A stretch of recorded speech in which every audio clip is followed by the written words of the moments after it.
Welcome to Fancounters. My name's Nick. And I'm Elizabeth. And you can follow us on Twitter at Fancounters Live. You can also go to our Facebook group, which is Sharpie Nation. You can join there, and we will approve you pretty much instantly because I'm on my phone all the time. It's a bad habit. Although my phone tells me I'm reducing my phone usage every week, so I think it's lying to me. But we're also giving away those cups, those nice Fancounters water bottles. If you make a $20 donation at patreon.com/Fancounters, we will send you one of those, and your support to the podcast will go a long way to making sure that Elizabeth's kids get to keep eating. So Elizabeth, I have got to tell you what I did over the break. Now, I know we've had new shows coming out, but we haven't actually taped anything new this year until today. Right. But I went axe throwing over the Christmas break. Oh. Have you ever been axe throwing? I have. Really? Well, but There's no way I thought you would say that. But only because I grew up on a farm and that's, like something to do. Okay, but this is at a bar. I know, and I am familiar with them. That we have two actually in the area that have actual axe throwing sections, which I'm a little bit hesitant about mixing with a bar. Don't. Best time of my life. Seriously, and I'm a good axe thrower. I didn't know that about myself. Wow. But I am really good at axe throwing. In fact, Kathy and I won our matches against our her sister and her, brother-in-law, and it was really fun. So, yeah, it's very safe because they take all these extra precautions to make sure you don't cross the line. You set the axe down when you're trading with people, and then you have to wait. You have to go out, they come in, and then they can pick up the axe. Now, a couple times we got yelled at because we were trying to do things too fast and we weren't following the rules. But it's amazing. If you have an axe throwing place, you got to do it. They train you, they teach you how to do it. And if you have some hidden aggression. Yeah, it's very nice for just the same thing is good for chopping wood. It's the same feeling. Never chopped any wood. Yeah, well. Not gonna. Remember, I'm in the city. Right, yeah. I'm in the city now, too, and I have a husband that will chop the wood now. But as a kid, I had to chop the wood. Well, would you like to get started? Sure. We got a great guest today. We're going to go back to The Voice today. Today on the show, we've got a contestant from the 2013 season of America's Got Talent and a 2018 contestant of The Voice. Same guy. Making it to the top 10, this Texas country singer chose Blake Shelton over Kelly Clarkson to be his mentor, and we are talking about Dave Fenley. I'm familiar with Dave. Really? Yeah. He beatboxed on his audition. Wow. Yes, he did. You have a very good memory, or you just happened to catch that episode of The Voice. And just for our listeners, I'm going to ask him to do some beatboxing on the show today. Ooh. Maybe he could beatbox a new opening for Fancounters. Oh, sure. I'll ask him. Will you? Sure. All right. Well, you're the girl. That's why, You're the girl. That's why I invited you on the podcast so you can. Well, because I had this coworker when I was managing hotels, and she was the hotel manager. I was the district manager, and she's like, "Yeah, anytime I get into trouble with a guest, she goes, I just twirl my hair and be like, oh, I'm sorry. Was I supposed to do that?" And the blondness would get her out of any situation. Therefore, I've got the blonde co-host, and if you just want to twirl your hair and ask him to beatbox, sure, because he can totally see that. If you're in Texas this weekend and you want to catch Dave, he'll be live in concert. Dallas, Texas at the Rustic on January 19th. He'll be in Houston at the Rustic on January 20th. And on January 24th and 25th, he'll be performing at Billy's Ice in New Braunfels, Texas. For more information and to get tickets, go to davefenley.com. Here is Dave Fenley. Coming to you from nowhere near the entertainment capital of the world, this is Fancounters with Nick and Elizabeth on the PodFix network. There was this mob of people, and they're screaming my name. Crazy fans. Stop following me. Don't come around my house. If you do, the cops are going to be at yours. If I'm having dinner with my wife, don't sit down at my table. Don't follow me into the bathroom. Can I take a picture? Oh, my God. I think this guy wants to fight me. Ended up being a fan. I'm the only one that's ever been on Sam Jackson and lived to tell about it. Well, guess what? I have a big surprise for you. That's why we call it Fancounters. I don't think you're going to last on the air very long. So, Dave Fenley, welcome to Fancounters. Thank you for being here. Hey, thanks. How are y'all doing? We're good. Good, thank you. Now, top 10 on The Voice this season, that is a big deal. And I know that you probably wanted to win the competition, but you've got to be proud with that standing. I was. I thought you were going to have like a clap track or something to cheer me on. it was a lot of fun. Met some really cool folks and made great connections and great friendships. And finishing top 10 on a popularity contest was pretty great. Let's go back to the beginning. You grew up in Texas. Was it mostly country music, or was it multi-generational or multi-genre from the beginning, or tell us what your influences were? Definitely my house was a country household. My parents both had a secret, or not secret love, but they both, like, total country except for Lionel Richie. Like, for some reason, Easy Like Sunday Morning and Oh No and Stuck on You, those kind of songs would find their way. They had one, Lionel Richie record or Commodore's record or whatever, and they play that every now and then. And so I got a little bit of the rhythm and blues early on, and I just loved it. And then my little East Texas town, my community, my school was pretty split down the middle between white and black, and I always gravitated towards the black kids that were singing all these like Boys to Men songs and things like that. It just really struck me as my music. Okay. And so I would sit there and sing with them as long as they'd let me. That's actually how I learned to beatbox, because at first they didn't want me to hang out, and then I was like, well, look, I could do this, and they were like, okay, you can come in here and hang out. So but between that and country music, that's kind of where it all began for me. I'm sure while pursuing music, you've also had to have, at least at some point, another job to help support yourself. Is that right? I haven't really had that many jobs in my life. I've been pretty fortunate.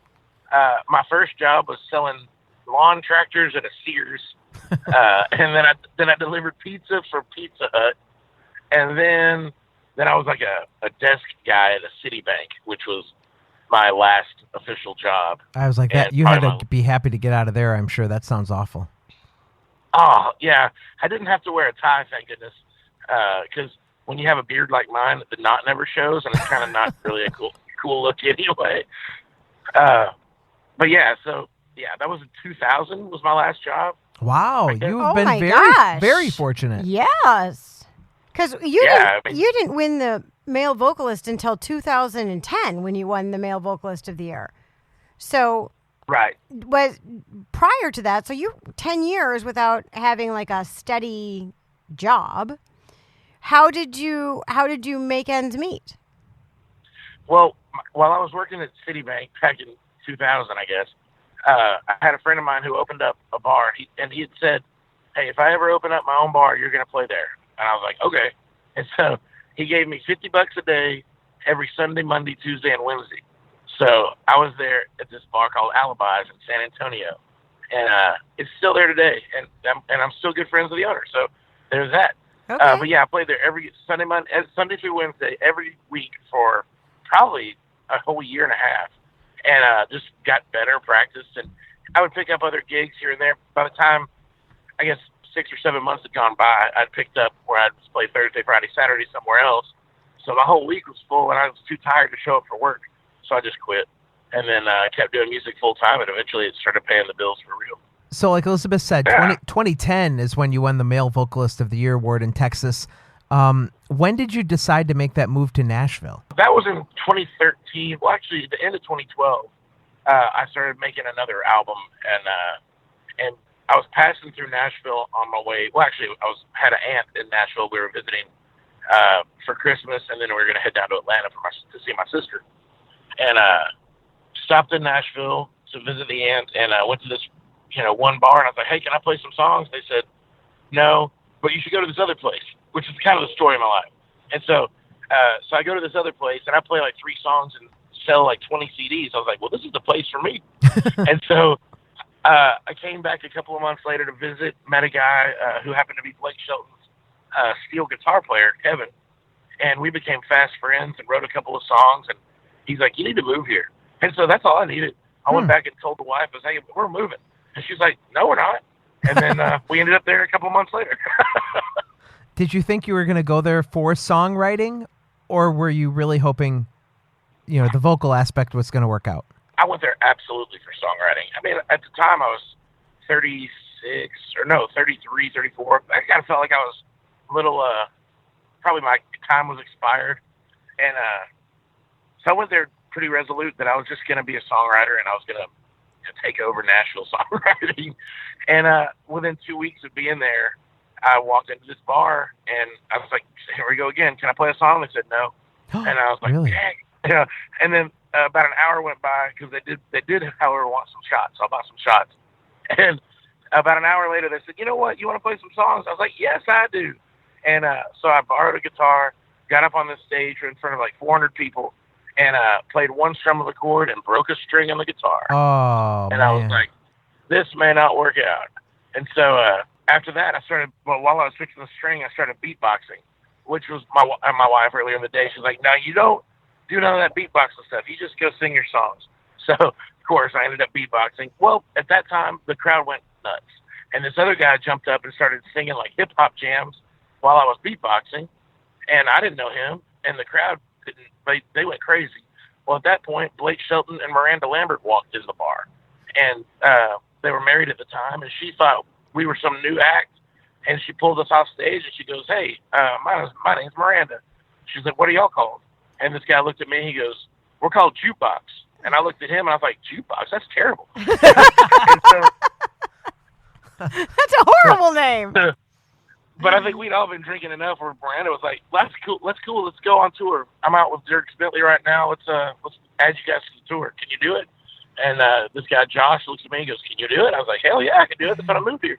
So 2 weeks after I moved to Nashville, I was on tour with Miranda. Come on. With a group called Jukebox. We turned it into Jukebox Mafia because it sounded tougher. Yeah, that does sound tougher. Smallest mafia ever. That is an amazing That is story. a great story. That goes up in one of my top ones. I liked that. Nice job. It's just been a real blessing. Like, every time I think that I'm done singing, God put something in my path and says, no, you're not, kid. Come on. So it was because the whole time I was on the tour with Miranda, that's when it was 2013 when I did America's Got Talent. So, like, that was another thing that I was just, they would fly me to and from Radio City Music Hall to be on, on the show with the AGT, and then they'd fly me back to the Miranda dates and back and forth for, God knows, that was another 6 months worth of reality shows. I don't know what I was thinking to do it again, but I'm glad I did. Let's talk a little bit about that 2013 America's Got Talent. Did you have any encounters with the judges or Nick Cannon that you hold any kind of special memories? I love Mel B. Like, her and I just had a thing. I mean, don't put. Ooh, be careful how you put that one out there. We didn't have a thing. Let's like try that again. She was married at the time. I don't think she is anymore. So call me. No, Howie Mandel. We had one moment because I guess he made some snide comment about what I was wearing because I wasn't very fashion forward. Still, I'm not. I'll choose comfort over fashion any day. But he made something kind of snide, and the internet was like, "Oh, Howie, you shouldn't have said that to him. You should, kind of put him on blast for the evening." So the next day, I saw him in the hotel, and he came up and he apologized for what he had said. And I was like, you know what?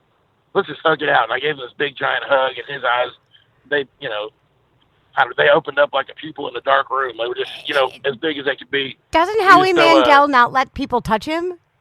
Doesn't Howie Mandel have he has a huge germ phobia? I know. So I gave him the biggest fat man bear hug you could imagine. Oh, my God.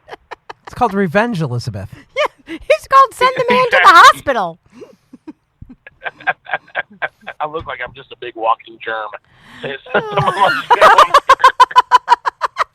Oh, my goodness, Dave. Nice. So you were unfortunately eliminated in the semifinals of AGT. What happened when you got home? Because I imagine after being in the spotlight, but after, going back home, it's got to be a hard thing to rebound from going from national television to, like you just said, nothing. He's still on tour with Miranda. Nice. Yeah, I mean, I went back to the grind. Okay. I mean, had I gone any farther on AGT, I would have started missing Miranda dates. And I had two people at that time that were in my employ, if you will, band members that, I wasn't going to take food out of their mouths. And my grandma had just passed.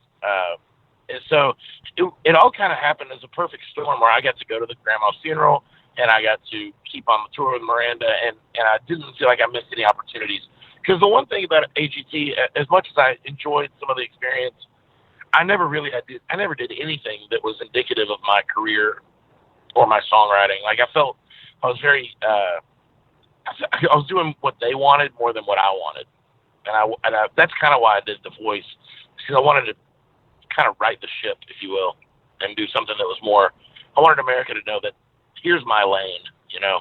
I did not know the story about, Blake and Miranda and the whole tour. I don't know if that came out on the show or not, and if I missed it. But so when you're auditioning, doesn't Blake Shelton recognize your voice? Like, didn't that ever click for him that it was you?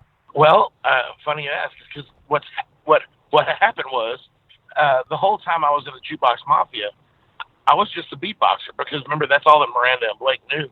That they walked in and I was beatboxing and this other guy was singing, and so that when they hired us, that was kind of the job. So as far as Blake really knew, I was just the guy who beatboxed in Jukebox Mafia. And so when I did the audition, it was an edited process. I mean, the talking component after I sang the song was like 15, 20 minutes long. Oh, wow. And so I didn't beatbox until the very end, although they edited it to look like I was right there in the front. But anyway, when Blake was eventually coming to hug my mom after I chose him, he pulled me, he grabbed me by the arm and he's like, I remember you now. As soon as you beatboxed, I know who you were. And I had lost like 40 pounds too, so I was like, I'm not going to be that fat on TV again. And so, we walked around the corner, and my mom and dad were all there, and my wife, and I was like, okay, we're not going to talk about that old stuff because him and Miranda aren't together anymore, and I figured it wasn't a good angle for everybody to think that he played favorites or something, because he really didn't recognize my voice at all. So the time comes for you to try out for The Voice. Do you get a special fast track to audition for the show because you'd been on like AGT before? There's not a whole lot of cattle calls on The Voice. I mean, they were very selective. I think they discover most people from Instagram or YouTube. So it's almost like The Voice is very cherry picked, whereas American Idol was always a big cattle call. But myself, my story came from a former contestant named Jordy Cersei, and he, I guess when he was on the season, one of the other characters or cast, one of the other people, contestants, there's the word, is now part of the production and the talent scouting, if you will. So he's like, hey, you need to contact my friend Dave. And so this guy, Luke Wade, reached out, and I sent him some videos, and he liked it enough, gave me a private audition when they came through Nashville. Okay. So that's kind of where it all started. Comparing your America's Got Talent experience with your time spent on The Voice competition, was it more fun for you to be on The Voice because at least you knew kind of who your competitors were, whereas AGT, it's all over the board? It's 180 degrees different, and I had so much more fun on The Voice for the simple fact that everybody was in my lane. Like, in fact, I'd say 6 of the other contestants that I was on the show with have reached out for me to help write their albums, which is really exciting. That's what I love to do. So I'm actually working on songs with Reagan Strange. I'm working on songs with Chris Cruzy, working on songs with Kirk J. It's been really Keith Peluso and I have been doing a bunch of shows together, Joey Green. It's just it's really fun to collaborate with these amazing artists that I have so much in common with. And correct, like AGT is just, we're all a talent show. So I only knew a handful of people like Marty Brown that were in the same kind of lane as I was. And we became friends and did as best we could to stay in touch. But the people on The Voice is just so much more of a family. It looked like you had a lot of fun filming the show. And beyond, you photo or interview bombed Kurt J on the red carpet at one point. Talk to us a little bit about that experience from your point of view. Wait, what did I do to Kurt J? You kind of photo bombed him, interview bombed him. He was on an interview and you showed up behind him.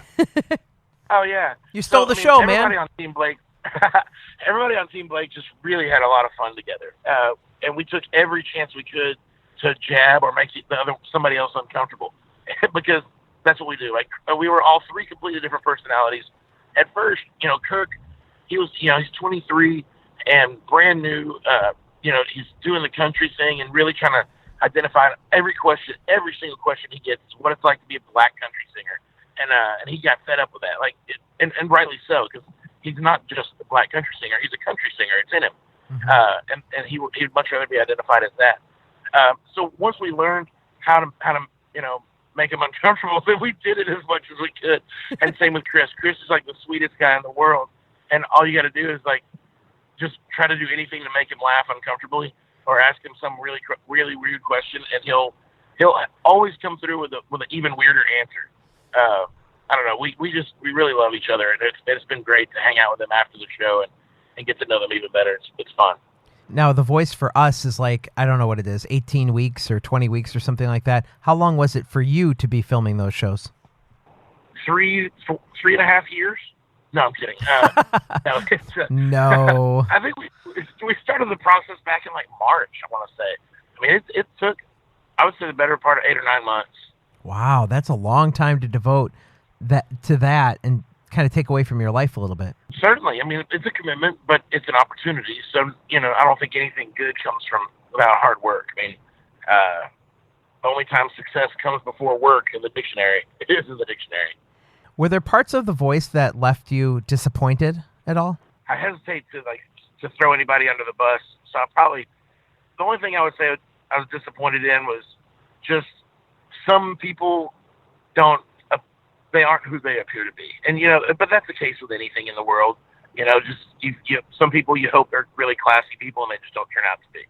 So I'd say that's my only disappointment is some people didn't live up to what I would hope they would be character-wise. And I think that's a fair comment. Elizabeth and I have had stories before where you have this dream of meeting somebody, interacting with somebody, and then they just don't live up to it. But that happens everywhere. Yeah, so you're not alone. Yeah. But I think it correlates not even just to big people or big stars. I mean, even myself, like everybody has bad days, and sometimes I'll be after a show and I will sign autographs, and I try to make sure I shake hands and sign everything I can for every single person. And there's always that one that doesn't get to hang out long enough, or the line's too long, or something.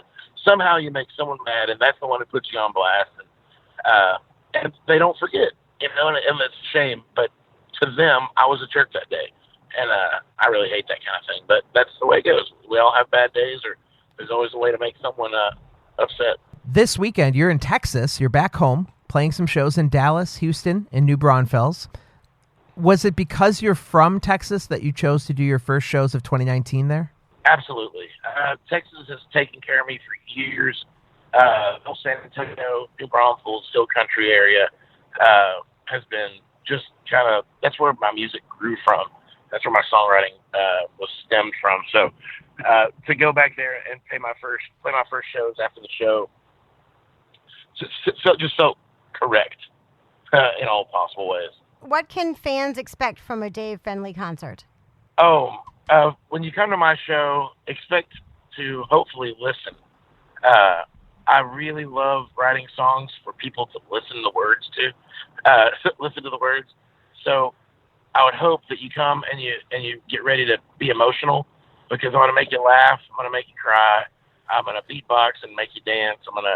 It's going to be a fun ride. I like to keep it kind of moving, and I like to tell a lot of stories, and I like to be very open and honest with my audience. So if you want to come to my show, you're going to get to know me. By the end, you're going to know me a lot better than you know me from just TV. All right, so speaking of beatboxing, we would like to hear some beatboxing about Fancounters. What? Yeah, see, we're going to put you on the spot. So, our podcast is about celebrities telling us their encounters with fans, which we're going to ask you about in 2 or 3 more questions. But we would like to hear a beatbox about Fancounters. So you want to rap too? I'm not a rapper. All right, you could just beatbox. She's pushing the limits here. We just go like a the Fancounters. That kind of thing. Yeah, that was awesome. Yeah. You're the best. I don't know how that comes across over the phone, but I hope it was all right. Yeah, that's great. Thanks. That was fantastic. As Elizabeth mentioned, Dave, on Fancounters, the hook of our show is learning about our guests' experience with their fans. So do you have any fan encounters that are maybe weird, creepy, or fun that you'll never forget? Actually, one just happened recently. Do tell. So I encountered my first sniffer. A sniffer? What? Yeah. Hold your horses. Here we go. So inevitably, when you have a beard like mine, beard companies come out and they were like, hey, you should wear our beard oils and our beard wax and all this kind of stuff, which is great. So I found this one out of San Marcos, Texas, called Hungry Wolf Beard Company, and they gave me this one beard oil that was called Muddy Waters, which is a smell of tobacco, coffee, and bourbon. I don't know why they just didn't call it breakfast. Okay.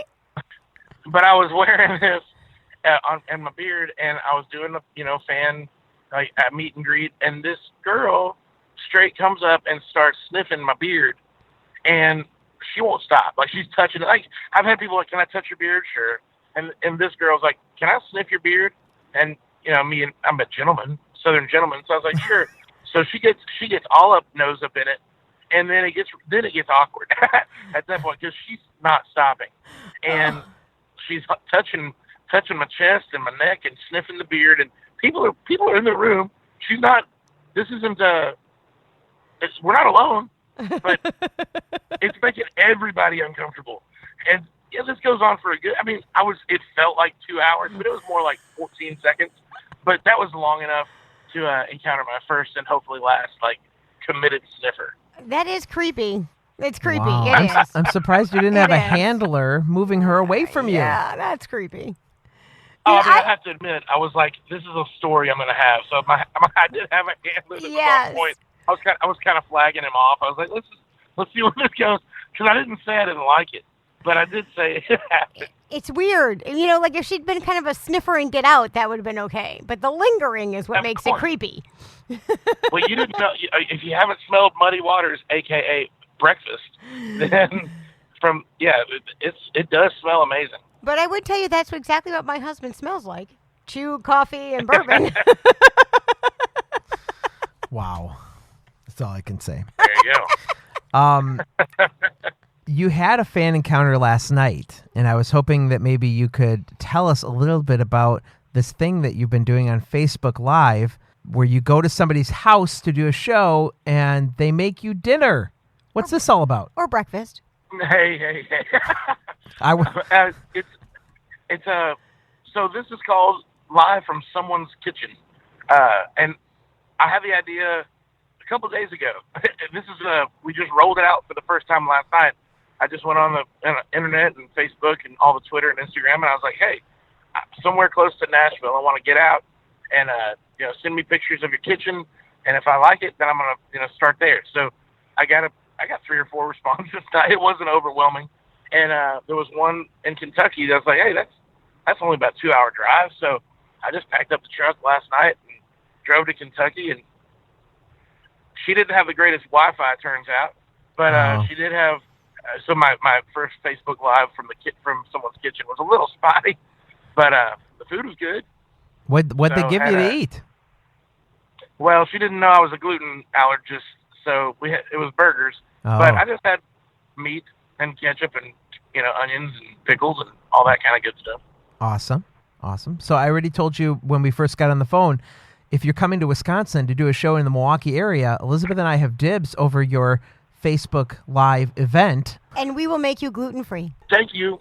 Yeah, in fact, I got to explore in Paducah, Kentucky. I got to explore the Carson Theater, and it was like an 1,800-seater and beautiful. Good Lord, one of the most beautiful theaters.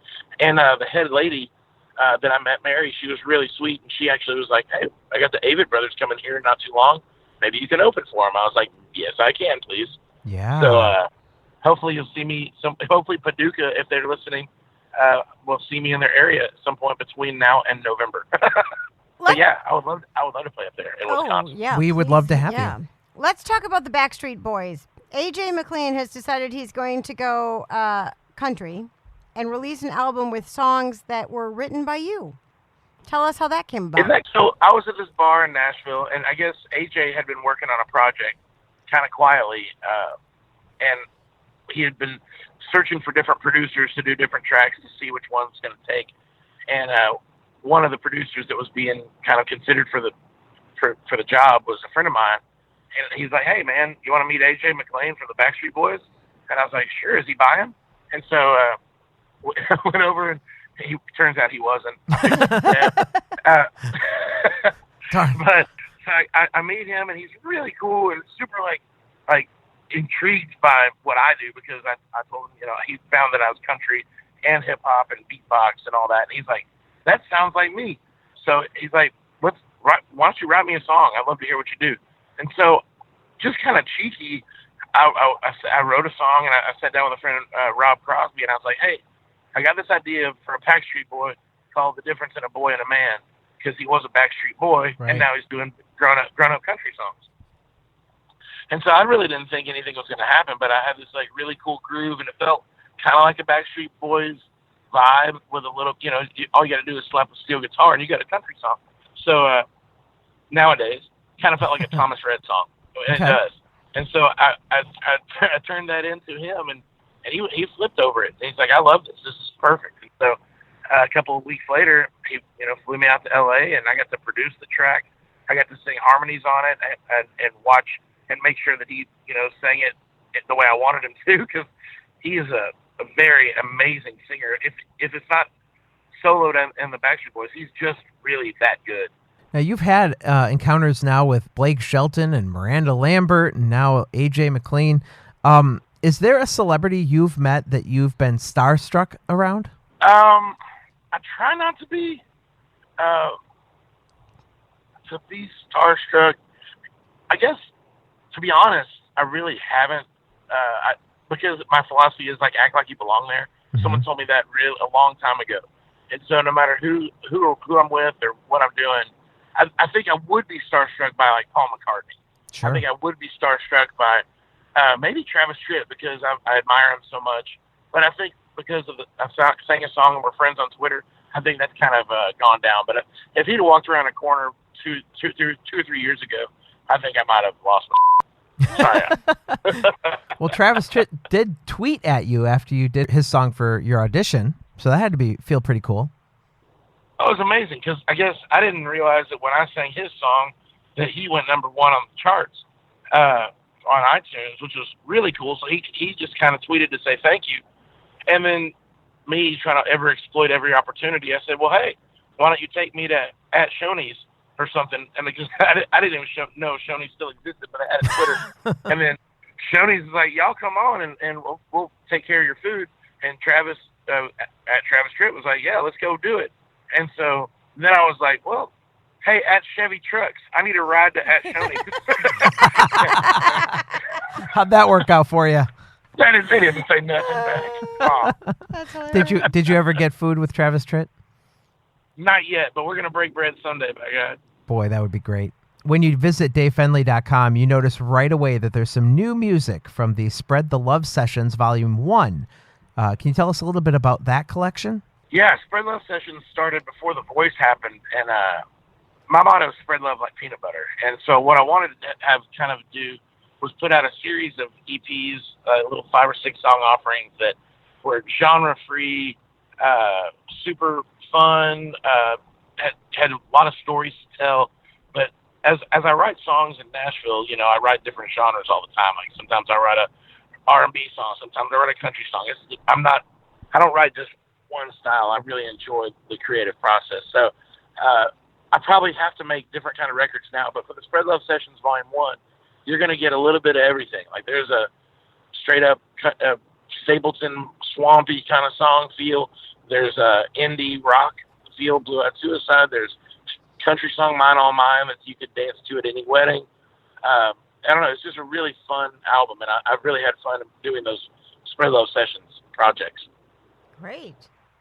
You have one of the coolest T-shirt designs that I've seen for a musician.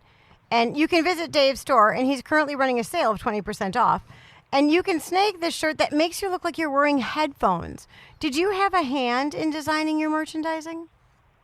I designed all. Well, yeah. The headphones was my first shirt that I had a long time ago, just to test it out, and it sold so well that I kind of stopped performing for a while. When I was Jukebox Mafia with Miranda, we didn't have any Dave Fenley material. But when this came about, The Voice and a chance to do new branding, I was like, let's bring back the headphone shirt and see if it still works. And so far, people like it. I mean, it's really neat.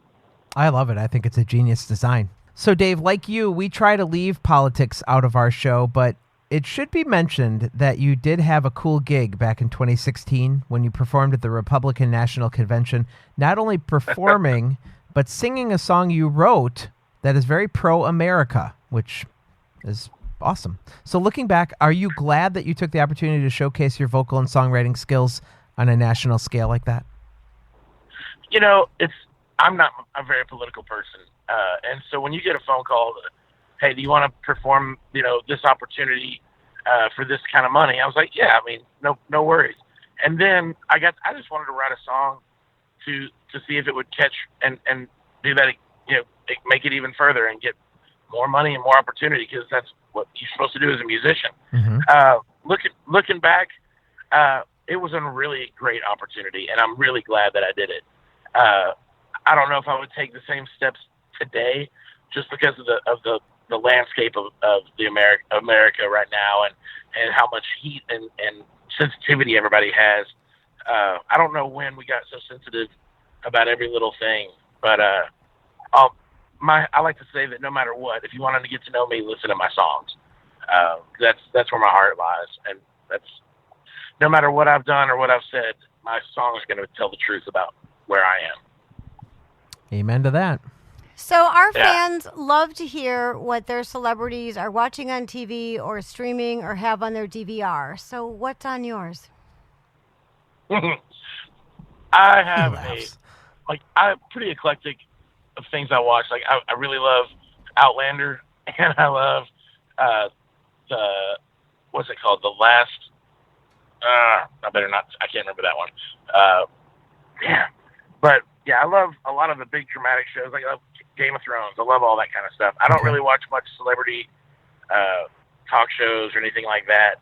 I love Wheel of Fortune. That's probably what I've been watching more than anything else my entire life. I'm a junkie for Wheel of Fortune. Although I've learned that I'm not very good at it, but I love it. You're not going to make the celebrity Wheel of Fortune version? I got to be a celebrity first. Well, no, you don't, but maybe they would have one where, that could just be your next gig. I always wanted to do Celebrity Family Feud. Mm-hmm. I thought that would be really fun to get like a whole voice cast and go up there and just cut up with my friends. I've tried out for Family Feud once. They never called me, so it didn't go very well, apparently, but I thought I did well. What's the process like? So you go in and basically they bring you up like a fake game. So they call your family up and you have to quickly introduce yourself and say something very witty about your family members.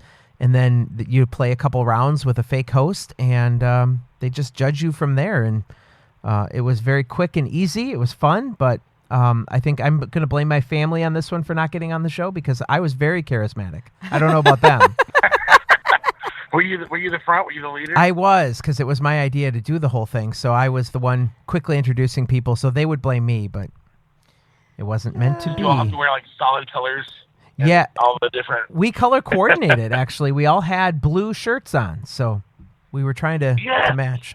That's the best. Yeah. Oh, I love that show. Me too. Game shows are great. Definitely on the top of my list of things to watch. I've always wanted to do Amazing Race. Like that to me is like the perfect show. Oh, that takes way too much energy. I think that would be fun though, too. I have none of that, but I kind of feel like I would use it as a weight loss plan. You would have to, yes, because there's no way. That one looks way too hard. Because I know that if I did Survivor as a weight loss plan, I would be the first one going home, and that would just bum me out. Like I wouldn't lose weight, and I'd be embarrassed on TV. But I think I'm I'm a good traveler. And so I think I would at least make it far enough to be respected as somebody who goes on there and can travel and have some fun and play some games. That's just, to me, I love scavenger hunts and things like that. I probably would do okay on that show. Definitely not Survivor because I'm not eating bugs or plants or dealing with snakes. I'm not having any of that. Yeah, me neither. Mm-mm. So I noticed on your Twitter account that you have been verified. First of all, what does that mean? And second of all, how did you do it? Well, I'll tell you right now, I have no idea on either one of those. All right, then. Because, Twitter and Instagram, as much as I have to use it, I don't really know what the hell I'm doing. Okay. And I don't know why anybody wants to watch anything I do anyway. When it comes to, hey, what are you eating? Well, I don't want to tell you, but I'll tell you anyway because you asked. And, hey, where are you driving? Well, I'll just take a picture of the highway. You figure it out. That kind of stuff. So, I don't know. I don't understand this whole social thing. I'm 40 years old, and I feel like I'm kind of out of touch, but I'm getting better at it.